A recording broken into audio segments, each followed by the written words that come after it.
रात के समय एक भयानक चुड़ैल एक बहुत ही भयानक 3 मुख वाले बाज के ऊपर सवारी करते हुए आसमान में उड़ रही थी। क्या हसीन रात है। इतनी काली रात में शिकार ढूंढने का मजा ही अलग है। चल मेरे बाज, अब कोई अच्छे से शिकार की तलाश करते हैं जिसे खाकर हम अपना पेट भर सकें। बाज हवा को चीरते हुए चुड़ैल को उसके शिकार की तरफ ले जाने लगता है। तभी चुड़ैल को आसमान से एक आदमी नजर आता है जो अपने खेतों में खेतीबाड़ी कर रहा होता है। वो रहा मेरा शिकार, आज नहीं छोड़ूंगी। बाज चुड़ैल को उस आदमी के पास ले जाता है, जिसके बाद चुड़ैल उसके पास जाकर उसे मार देती है और उसको आधा खाकर वहीं फेंक देती है। मेरे प्यारे बाज, आज तो मेरा पेट नहीं भरा, मुझे और शिकार ढूंढना है। मेरे लिए कोई अच्छा हट्टा कट्टा शिकार ढूंढने में मेरी मदद करो। तभी उस 3 मुख वाले बाज की आंखें लाल होने लगती हैं, जिसके बाद उसकी तीनों मुख की आंखों से लाल रंग की रोशनी निकलती है और वो चुड़ैल को अपने ऊपर बिठाकर उसके लिए शिकार ढूंढने लगता है कि तभी एक मोटा हट्टा कट्टा शराबी उन्हें एक पार्क में पड़ा हुआ दिखाई देता है। द गुड पिला दे साथिया, बाकी मेरे पे छोड़ दे, 2 घूंट पिला दे साथिया। कितना मोटा तगड़ा आदमी है, इसे खाकर तो मेरा पेट बिल्कुल भर जाएगा और मेरे पालतू बाज का भी। चुड़ैल जैसे ही शराबी के पास जाती है, उसकी नजर चुड़ैल के ऊपर पड़ती है, जिसके बाद शराबी चुड़ैल से कहता है, अरे वाह, आज तो मेरी महफिल में चुड़ैल भी मेरा साथ देने आई है। बोल चुड़ैल, कौन सी बोतल खोल दूं तेरे लिए? बोतल खोलने लायक छोड़ूंगी तभी तो तू बोतल खोल पाएगा। अब देख मैं तेरा क्या हाल करती हूँ। ये कहकर चुड़ैल उस आदमी का चीर फाड़ कर देती है, जिसके बाद थोड़ा उसे चुड़ैल खाती है और थोड़ा अपने 3 मुख वाले बाज को खिला देती है। जिसके बाद 3 मुख वाला बाज चुड़ैल को अपने ऊपर बिठाता है और जंगल की तरफ ले जाता है, जिसके बाद वो दोनों गायब हो जाते हैं। अगले दिन सुबह जैसे ही गांव वालों को गांव के अंदर 2-2 लाशें मिलती हैं, गांव वाले उन लाशों को देखकर बहुत ज्यादा डर जाते हैं और आपस में बात करने लगते हैं। अरे भैया, ये लाशें आसमान से टपक रही हैं क्या? अरे देखो तो जरा, कितनी बेरहमी से नोच खाया है किसी ने इन दोनों आदमियों को। लेकिन हमका ये समझ नहीं आवत है, आखिर ये ससुरा कौन कर रहा है और काहे गांव के लोगों को मार रहा है? अरे भैया, मैं तो कहता हूँ आज की रात गांव में पहरा देते हैं बारी बारी से, तभी हमें पता चल पाएगा कि आखिर ये काम कर कौन रहा है। सही कहा मदन भाई साहब, आज रात बारी बारी से हम तीनों पहरा देंगे। जैसे ही रात होती है, गांव के सभी लोग अपने अपने घरों में जाकर सो जाते हैं। पहले मोहन पहरा देता है और उसके बाद रामू, और जैसे ही रात के 12 बज जाते हैं, तीसरा नंबर मदन का होता है, लेकिन उसे कोई पहरा देने का इशारा नहीं मिलता।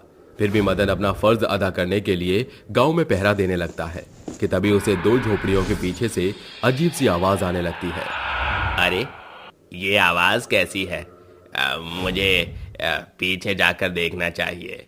मदन चुपके से झोपड़ियों के पीछे जाकर देखता है, जहां एक बहुत ही भयानक चुड़ैल एक बहुत ही भयानक 3 मुख वाले बाज के साथ एक औरत को मार कर खा रही होती है, जिसे देखकर मदन के पैरों तले जमीन खिसक जाती है और उसके शरीर से पसीना टपकने लगता है।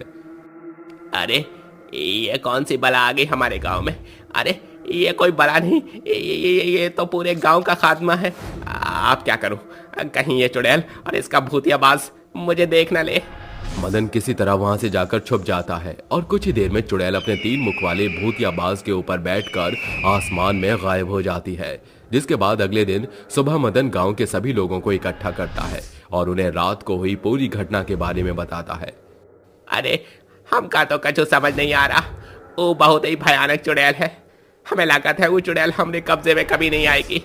एक काम करो, गांव वालों अपना बोरिया बिस्तर बांधो और यहाँ से चलते बनो, नहीं तो सबके सब मौत के घाट उतार दिए जाओगे। नहीं नहीं, ऐसे मत बोलो, हमें कोई तो उपाय ढूंढना होगा। ऐसे गांव छोड़ने से समस्या का समाधान नहीं निकलेगा। बच्चों, ये हमारी पुश्तैनी जमीन है, हम इसे छोड़कर कहाँ जा सकते हैं। हमारे पास एक ही समाधान है, हमें भैरव बाबा को बुलाना होगा, वो हमारी मदद कर सकते हैं। बूढ़ी काकी की बात सुनकर गांव के सभी लोग भैरव बाबा को बुलाने उनके पास जाते हैं, जिसके बाद वो भैरव बाबा को चुड़ैल और उसके 3 मुख वाले भूतिया बाज के बारे में बता देते हैं, जिसे सुनकर भैरव बाबा उनकी मदद करने के लिए उनके गांव पहुंच जाते हैं और चुड़ैल को बुलाने के लिए एक मंत्र पढ़ते हैं। ओम ह्रीम क्लीम चामुंडाय नमः, चुड़ैल प्रकट हो। भैरव बाबा अपने मंत्र का जाप करते रहते हैं, जिसके बाद चुड़ैल अपने भूतिया 3 मुख वाले बाज के साथ वहां प्रकट हो जाती है। आ गई चुड़ैल, अब बता क्यों तो इन गांव वालों को परेशान कर रही है। कितने प्यार से पूछ रहा है भैरव, तुझे क्या लगा मैं तुझे इतनी आसानी से बता दूंगी? तुझे क्या लगा अगर तू मुझे अपने बारे में नहीं बताएगी तो मुझे कुछ पता नहीं होगा? रुक, अभी तेरा अतीत तेरे सामने खोलता हूँ। ये कहकर भैरव अपने मन ही मन कुछ मंत्रों का जाप करता है, जिसके बाद वो अपनी आंखें खोलकर चुड़ैल से कहता है, चुड़ैल तूने ये ठीक नहीं किया। तुझे ये अद्भुत शक्तियां लोगों की भलाई करने के लिए वरदान के रूप में मिली थी, लेकिन तूने अपने पालतू 3 मुख वाले बाज के साथ मिलकर इन शक्तियों का गलत इस्तेमाल किया है। तो बड़ा ही ज्ञानी निकला रे भैरव, लेकिन मैं लोगों की भलाई कैसे करूं जब मेरे साथ ही किसी ने भला नहीं किया। उस रात में और मेरा पालतू बाज तड़प तड़प कर वहीं मर गए, लेकिन किसी ने हमारी मदद नहीं की। इस दुनिया में इंसानियत नहीं है और अब मैं इंसानों को ही खत्म कर दूंगी। मेरे होते हुए तू ऐसा कुछ नहीं कर सकती। तेरी मौत तेरे ही कारण हुई थी। तू अद्भुत शक्तियों को पाने के लिए इतना पागल हो गई थी कि तूने कई लोगों की बलि चढ़ा दी और फिर तू उम्मीद करती है कि कोई तेरी मदद करे। ऐसा नहीं हो सकता चुड़ैल, अब तुझे यहाँ से जाना होगा। मैं यहाँ से कहीं नहीं जाऊंगी, तुझे जो उखाड़ना है उखाड़ ले। भैरव के कई बार समझाने के बाद भी चुड़ैल उसकी एक बात नहीं सुनती, जिसके बाद भैरव अपने मन में मंत्र का जाप करने लगता है। ओम भूर्भुवः स्वः तत्सवितुर्वरेण्यं भर्गो देवस्य धीमहि धियो यो नः प्रचोदयात्। भैरव मंत्र पढ़ रहा होता है, लेकिन चुड़ैल इतनी शक्तिशाली होती है कि वो भैरव के कंधे पर आकर अपनी नुकीले दांतों से उसका कंधा काट लेती है। तभी भैरव चुड़ैल को खात्मा करने के लिए अपनी दिव्य शक्तियों का इस्तेमाल करते हुए चुड़ैल के ऊपर माता रानी की लाल चुन्नी डाल देता है, जिसके बाद चुड़ैल बहुत कमजोर पड़ जाती है और नीचे गिर जाती है। भैरव, इसे मेरे ऊपर से हटा दे भैरव, इससे मुझे बहुत पीड़ा महसूस हो रही है। नहीं हटाऊंगा, अब तो देख मैं तेरा क्या हाल करता हूँ। जटाटवी गलत जल प्रवाह पवित स्थले गले लंब लंबिता भुजंग तुंग मालिका demon demon demon demon Ninad वंड मनु चारकदा चंड तान तांडुकम तनु तनु शिवा शिवम स्वाहा। भैरव के मंत्र पढ़ते ही चुड़ैल का शरीर अपने आप जलने लगता है। वहीं दूसरी तरफ उसका पालतू भूतिया 3 मुख वाला बाज भी अपने आप आग की चपेट में जलने लगता है, लेकिन उसके जलते जलते उसके तीनों मुंह से जितने भी लोग मरे हुए होते हैं वो जीवित होकर बाहर निकल आते हैं और कुछ ही देर में उन दोनों को मुक्ति मिल जाती है। रात के 9 बजे थे। सीतापुर सड़क पर तेज रफ्तार में संजू अपनी कार घर की तरफ ले जा रही थी कि तभी जंगल के अंदर से चमगादड़ की आवाज आती है। आवाज के साथ उसको 3 लड़कियों की आवाज सुनाई देती है। बचाओ, कोई है? अरे हमारी मदद करो। तू मदद क्यों मांग रही है? यहाँ के सभी लोग एक जैसे हैं, हमारी कोई मदद नहीं करेगा। नहीं नहीं बहन, कोई तो हमारी मदद करेगा। अरे किसकी आवाज आ रही है? आखिर कौन मदद की गुहार लगा रहा है? संजू बिना सोचे समझे जंगल के अंदर चली जाती है कि तभी उसको वहां कुत्ते के रोने की आवाज आती है। थोड़ी ही दूर चलने पर उसको 3 कुएं नजर आते हैं। उस कुएं में से आवाज आती देख संजू खुद से बोलती है, ये आवाज तो इस कुएं से आ रही है। क्या मुझे इस कुएं में झांक कर देखना चाहिए? संजू खुद से बात कर ही रही होती है कि तभी उसको महसूस होता है कि उसके पीछे कोई खड़ा है और वो पीछे मुड़ती है, लेकिन संजू के पीछे कोई भी खड़ा नहीं था कि तभी एक कुएं में से एक हाथ बाहर आता है और संजू को उस कुएं में खींच लेता है। थोड़ी देर बाद पहले कुएं की भूतनी संजू का हाथ पैर काट देती है, जिस वजह से उस कुएं में संजू के शरीर का खून भर जाता है। खून भरने के बाद दूसरे कुएं में से एक हाथ निकलता है और संजू के शरीर को अपने कुएं में खींच लेता है। दूसरे कुएं की भूतनी संजू के शरीर से उसकी हड्डियों को निकाल लेती है। उसके बाद तीसरे कुएं में से तीसरी भूतनी का हाथ निकलता है और संजू की मांसपेशियों और कटे हुए सिर को उठाकर अपने कुएं में खींच लेती है। इस तरह से संजू की भयानक मौत हो जाती है। उसकी मौत की ये खबर पूरे गांव में फैल जाती है और देखते ही देखते आए दिन गांव में लाशें बिछने लगती हैं। दिन के समय तो लोग उस कुएं से पानी भरते थे, लेकिन शाम के 6 बजते ही लोगों का वहां से आना जाना बंद हो गया था। एक रात की बात है, चमन के घर में पानी खत्म हो जाता है और आधी रात उसको प्यास लग जाती है। जब वो पानी के लिए अपने मटके के पास जाता है, वो देखता है कि उसके मटके में पानी नहीं है। हे भगवान, ई का हुई गवा, हमरे मटके का पानी अभी ही खत्म होना था का? हे भगवान, अब तो हमका उस कुएं के पास जाए का ही पड़ी। चमन अपना मटका उठाता है और उस कुएं के पास चला जाता है। जैसे वो कुएं में से पानी भरता है कि तभी उसके मटके में पानी की जगह खून आता है और चमन को देखते ही वो तीनों भूतनी बाहर निकलती हैं और हंसने लगती हैं। जैसे ही वो भूतनियां निकलती हैं, वैसे ही वहां पर कुत्ते के रोने की आवाज आने लगती है। ये देखकर चमन बहुत डर जाता है और डर के भागने लगता है। उसको भागता हुआ देख चुड़ैल चमन को भी भयानक मौत दे देती है। चुड़ैल का आतंक बढ़ता ही जा रहा था और एक दिन गांव का मुखिया अपने गांव वालों से बोलता है, सभी गांव वाले, हमको तुमसे एगो बात करे का है। हाँ मुखिया जी, बोलो क्या बात है। चुड़ैल का आतंक तो बढ़ता ही जा रहा है, हमका कुछ चुड़ैल का करे का पड़ी। अरे मुखिया जी, पर हम इस चुड़ैल से कैसे मुक्ति पाएंगे, कैसे लड़ेंगे? वो तो भूत है और हम एक मामूली इंसान। वो तो इस चुड़ैल से बात करने के बाद ही पता चलेगा। ए भोला, हम सब चुड़ैल से बात करेंगे और तू पीछे से पंडित को लेकर आना। ठीक है मुखिया जी। कुछ घंटे बाद रात हो जाती है और सभी गांव वाले मुखिया के साथ उन 3 भूतिया कुएं के पास जाते हैं कि तभी इंसानों की खुशबू सूंघकर तीनों भूतनियां कुएं से बाहर आ जाती हैं और एक बार फिर कुत्ते और लोमड़ी के रोने की आवाज आने लगती है। उन तीनों भूतनियों को देखकर मुखिया उनसे पूछता है, अरे भाई, तुम हम सबको क्यों मार रही हो? तुम ये मौत का खेल खेलना कब बंद करोगी? सच बताओ, वरना हम तुम्हें मार देंगे। इतना कहकर मुखिया अपने गले में से रुद्राक्ष की माला निकालता है और तीनों भूतनियों के सामने रख देता है। उस रुद्राक्ष की माला को देख तीनों भूतनी डर जाती हैं और उनमें से एक भूतनी बोलती है, हम तीनों बहनें थे और आधी रात पानी भरकर जंगल के रास्ते हम अपने घर को जा रहे थे कि तभी यहाँ पर कुछ गुंडे आए और उन्होंने हम तीनों बहनों के साथ दुर्व्यवहार करके हमें मार दिया और इस कुएं में डाल दिया। बड़ी दीदी को काट कर पहले कुएं में डाल दिया। उस कुएं में खून ही खून था। मुझे कुएं में दफना दिया और मेरी छोटी बहन की गर्दन उसके धड़ से अलग करके इस कुएं में डाल दिया। हम तीनों बहनों ने अपना शरीर तो छोड़ दिया, लेकिन हम तीनों की आत्मा भटकने लगी और तब से जो भी रात के समय इधर आता है, हम उन्हें नहीं छोड़ते। तुम्हारे साथ बहुत ही गलत हुआ है, लेकिन हम मासूम गांव वालों की इसमें कोई भी गलती नहीं है, तो तुम हम लोगों को छोड़ दो, जाने दो। तुम अपनी दुनिया में चली जाओ और हमें हमारी दुनिया में शांति से रहने दो। नहीं, हम इस गांव को और इस कुएं को छोड़कर नहीं जाएंगे। मुखिया उन तीनों से बात कर ही रहा होता है कि तभी पीछे से एक भोला पंडित को लेकर आ जाता है। पंडित को देखकर तीनों भूतनियां हंसते हुए बोलती हैं,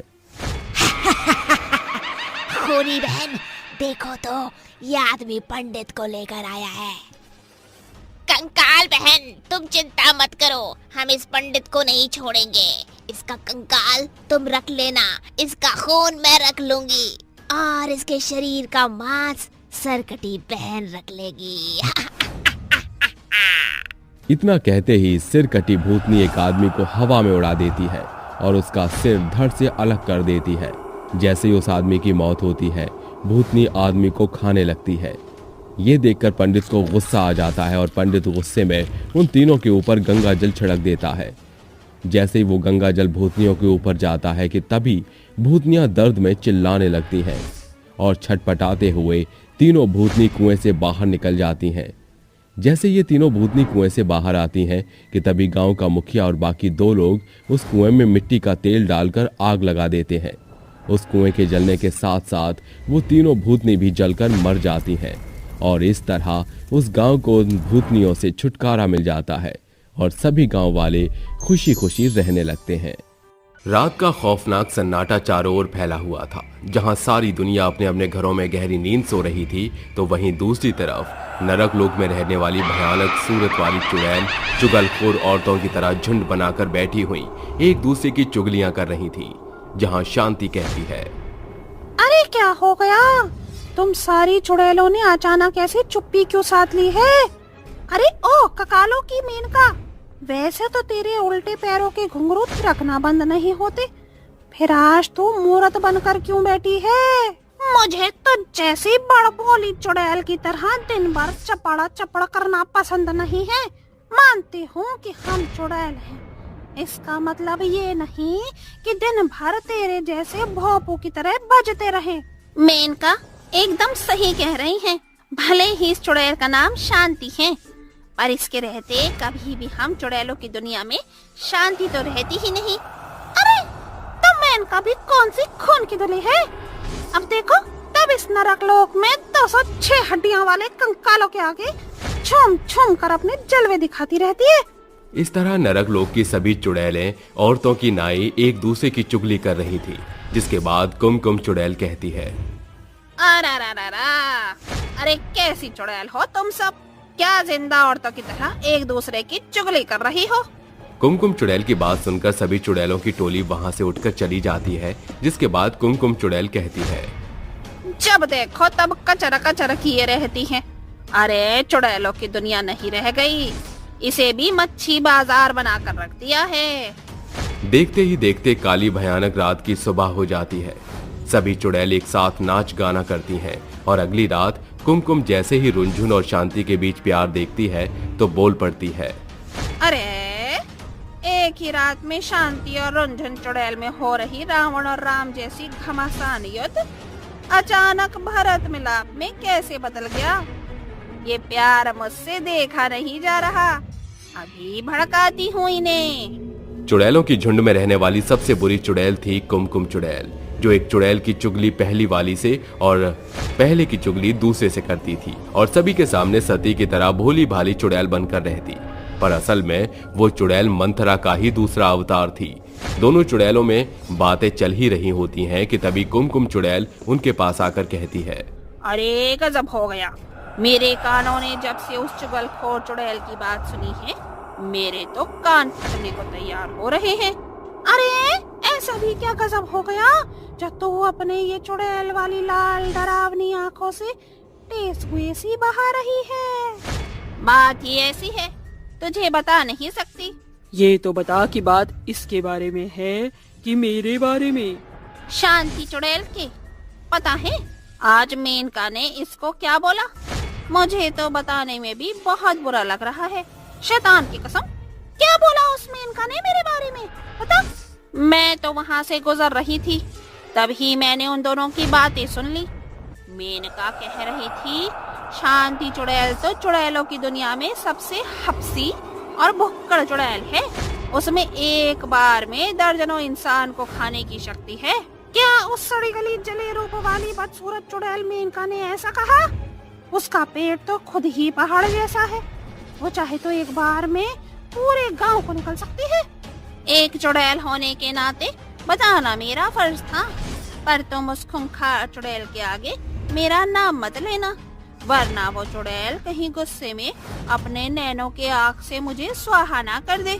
ये कहकर कुमकुम चुड़ैल वहाँ से निकलकर खुश होते हुए कहती है, जब तक मैं इन चुड़ैलों की चुगली एक दूसरे से ना कर लूं, मेरे पेट में इंसानी मांस नहीं पचता।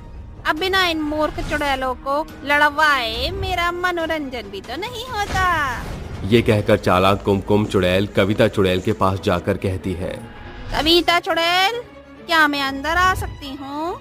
अरे कुमकुम चुड़ैल, तू भी क्या जिंदा इंसानों की तरह पूछताछ कर रही है? सही वक्त पर आई हो। आओ, खाने पर बैठी हूँ, तुम भी चख लो, बड़ी स्वादिष्ट खोपड़ी है। जब से रंझन चुड़ैल के मुंह से तुम्हारे बारे में कांटों भरे शब्द सुनकर आई हूँ, मेरी तो भूख ही मर गई है। क्या कहा उस रंझन चुड़ैल ने मेरे बारे में? कह रही थी कि वो डायन आज मेरे शिकार के बीच में ना आती तो वो तगड़ा इंसान आज मेरे पेट में जाता। क्या? उस चुगलखोर चुड़ैल ने मेरे बारे में ऐसा कहा? आज तो उसकी खैर नहीं। अरे कविता चुड़ैल, जोश में होश मत खो देना, उसको तो काम ही यही है, चुगलियां करना। अच्छा, मैं चलती हूँ, मुझे शिकार की तलाश में जाना है। ये कहकर कुमकुम चुड़ैल चुड़ैलों की दुनिया से निकलकर शिकार के लिए चली जाती है और उसके पीछे से सभी बौखलाई हुई चुड़ैल चुगलखोर औरतों की तरह झुंड में बैठकर एक दूसरे से उल्हाना करते हुए कहती हैं, क्यों रे रंजन चुड़ैल, मैंने कब तेरे शिकार पर डेरा डाला? बड़ी जुबान चल रही है तेरी। अरे ओ मूर्ख चुड़ैल, दिमाग से पैदल हो गई है क्या? मैंने कब तेरा नाम लिया? वैसे भी मुझे तो जैसी चुगलखोर चुड़ैल के मुंह लगने की आदत नहीं है। अब तो ये मेनका चुड़ैल भी यही कहेगी कि इसने मेरे बारे में ये नहीं कहा कि मैं एक बार में 1 दर्जन इंसानों को अपनी भूख का शिकार बना सकती हूँ। अरे बोल आ गई है क्या? मैं क्यों तेरे मामले में टांग कटाऊंगी? हाँ, और जिसने भी ये बात कही है सची तो है, तो कोबरा से भी ज्यादा भूख करनी है। कम से कम तेरे जैसी चरित्रहीन चुड़ैल तो नहीं हूँ जो नरक लोक के सभी भूतों और कंकालों को पटा कर रखती है। पता नहीं वो तेरे सड़े हुए रूप पर कायल कैसे हो गए। अपनी सड़ी जुबान को लगाम दे, वरना अगर मेरी खोपड़ी घूम गई तो मैं तुझे इतना सूतूंगी कि तेरी आत्मा भी कांप उठेगी। 1 मिनट रुको, इस तरह लड़ने से हम चुड़ैलों को कुछ भी हासिल नहीं होने वाला। अगर हम सभी ने एक दूसरे के खिलाफ कोई चुगली की ही नहीं तो ये कर कौन रहा है? हमारे बीच में सिर्फ एक ही चुड़ैल गायब है, वो है कुमकुम चुड़ैल। मुझे तो इस मेनका की सूरत देखकर गुस्सा आ रहा है। चुगलखोर चुड़ैल कहीं की। कम से कम मैं तुझ जैसी चुगलखोर चुड़ैल तो नहीं हूँ। वो तो अच्छा हुआ कि तेरी चुगली भरी बातें मुझे कुमकुम चुड़ैल ने बता दिया। उसी कुमकुम चुड़ैल ने मुझे तुम्हारे खिलाफ भड़काया था। मतलब वो छुपी रुस्तम हमारी चुगलियां हमसे ही कर रही है। वो चालाक कुमकुम चुड़ैल हम सबसे एक दूसरे की चुगली करके हमें भड़का दिया। मैंने तो कभी नहीं सोचा था कि कुमकुम चुड़ैल इतनी पक्की चुगलखोर चुड़ैल निकलेगी जो बखूबी कानाफूसी करना जानती है। आज तो उस चुगलखोर चुड़ैल की खैर नहीं, आने दो उसे। सभी चुड़ैल कुमकुम के दस्तक देते ही इधर उधर दुबक जाती हैं और कुमकुम चुड़ैल कहती है, लगता है मेरी चुगलखोरी का असर अब तक बना हुआ है। कितना मजा आता है जब ये सभी बकलौल चुड़ैलें आपस में बर्तनों की तरह झनक पटक करती हैं और इन्हें पता भी नहीं होता कि मैं ही इन सब की चुगलियां एक दूसरे से लगा रही हूँ। कुमकुम चुड़ैल ये बोल ही रही होती है कि तभी सारी चुड़ैल झुंड बनाकर उसके सिर पर उड़ते हुए कहती है, और तेरी चुगलखोरी के किस्से सच निकले। इतने वक्त से ये चुड़ैल हम सभी के बीच में फूट डाल रही है। चुगली करने के लिए इसे तो चुगलखोर चुड़ैल का खिताब मिलना चाहिए। अरे मेरे पोल खुल गई, अब क्या करूं? करेंगे तो हम। सभी चुड़ैलें गुस्से में बौखलाई हुई उसे उल्टा लटका देती हैं और खूब सताती हैं और कहती हैं, कैसा लग रहा है कुमकुम चुड़ैल? अरे गलती हो गई, मैं भूल गई थी कि इसी चुगलखोरी के चलते मेरी जान भी गई थी। वादा करती हूँ अब फिर कभी किसी भी चुड़ैल की चुगली नहीं करूँगी। इस तरह चुगलखोरों की सरदार चुड़ैल को झुंड की सभी चुड़ैल सबक सिखाती हैं, जिसके बाद फिर कभी कोई भी चुड़ैल किसी की चुगली नहीं करती।